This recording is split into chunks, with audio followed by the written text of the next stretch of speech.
All right, so in the last video, we looked at table 8.1 and how we calculate fault loop impedance values, or how the rulebook calculates them, and that we need to stick to that, where they get their values from. But table 8.2 is slightly different. We'll use the same example. We'll use a 20 amp type C, but if you're working on a place and you've installed the circuit, you don't have any power, so you can't measure fault loop impedance, because by definition, impedance means you need a frequency. And if it's dead, there's no supply, no frequency, so you can only measure resistance using your multimeter or using your low reading ohm meter.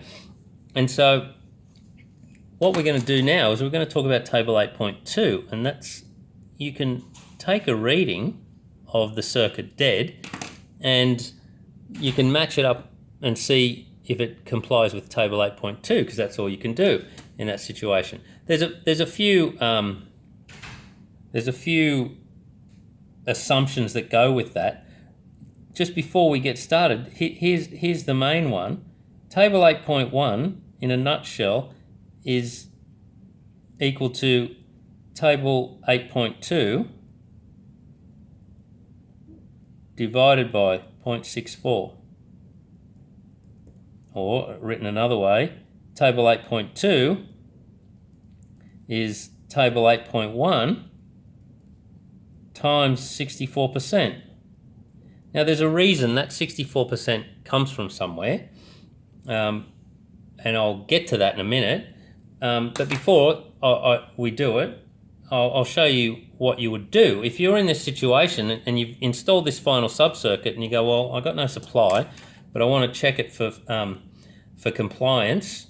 And so what you would do is you would disconnect your active from here at the switchboard, and you would disconnect your earth from the main bar, like that, and you would get your low reading ohm meter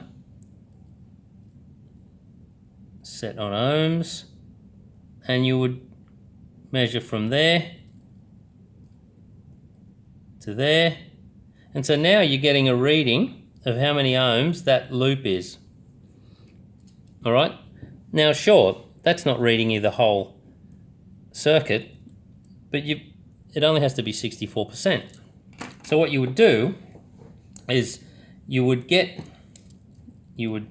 is what we say it's RPHE. Now, this is because we don't talk about impedance, so we call it resistance. And the PHE is your phase and your earth. That's what the PHE means. And so that's going to be table 8. As I said, table 8.1 times 8.1 times 64%. That's how they get it. And so if you were doing for this circuit breaker here, you would say RPHE max, the maximum that you could read on this meter would be 230 over 20 times 7.5, the same as we did there, and times the whole lot by 64%, and that will give you whatever it is. So here I'll just bang that in my calculator to show you, and we've got 230 over 20 times 7.5, multiply that by 0.64, and you're looking at 0.98. So if you go to table 8.2 now,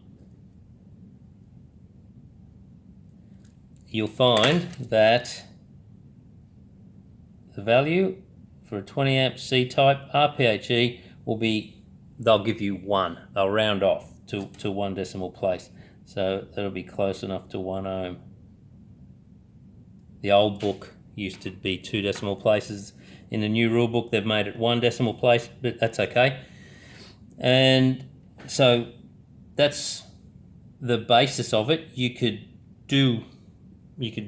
do some examples for yourselves. You can do as many as you like. You'll find that whatever corresponding value in 8.2, it'll be 64% of what it would be in 8.1. Now, where that comes from, just so that you're aware, where that comes from is what they've said. Is said, well, 80% of the fault loop, there's the entire fault loop.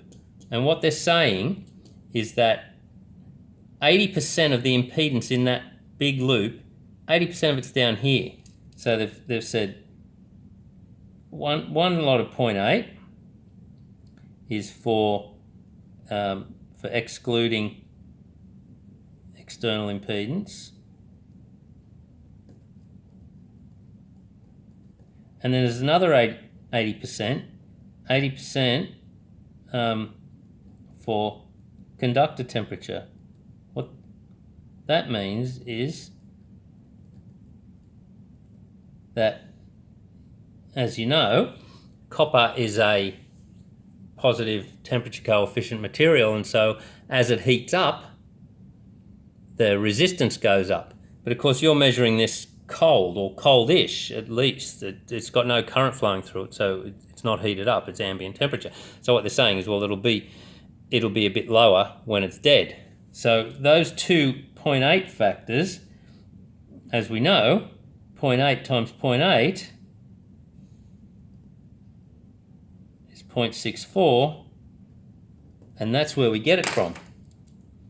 It's not just made up, but it is a bit of a guesstimate. Like, no one can say, every circuit's going to be different, and no one can say, well, exactly 80% of the fault loop is in the final sub-circuit. I mean, you could have this run with no submains, and so that would take a heap of impedance out. So, but it's a general guess, and the same for conductor temperature. I should spell that correctly. It's the same for conductor temperature. It's, who knows what the ambient temperature will be, but it's a guide. And table 8.2, it's not as important as 8.1, because if you can get the value of the fault loop impedance, that tells you more than the final sub-circuit. Of course it does, but if you're testing it dead, that's all you can do. And of course the fault loop impedance will be changing all the time, because the conductors are changing temperature all day, and but the main thing is we've got to get that low enough so that this trips automatically in 0.4 of a second when there's a fault. So that's it for table 8.2.